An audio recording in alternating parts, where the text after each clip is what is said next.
Rukariro ulo lwangu rusimbile kuna Kristu andinawiri nemunu asimuzitara Jesu dinomira kuna Jesu ndiye domaneyo yangu shimwe ndichanyura zangu kuti awigwa ngedima tsitsi dzake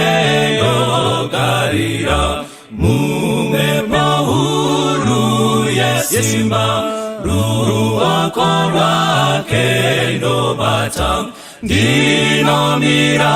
kuna Jesu ndiye domboneyo yangu shimwe ndichanyura zangu chirangano chake icho nechitsidzo cheroparo zvino ndiparo rusimbiro pakati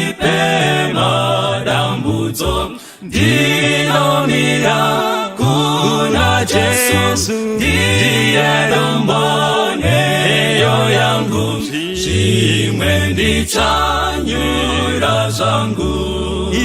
apo anenge ouya netsuri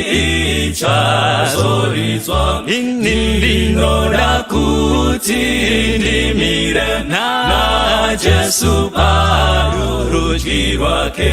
ndinomira kuna Jesu ndiye domboneyo yangu shimwe ndichanyura zangu ndinomira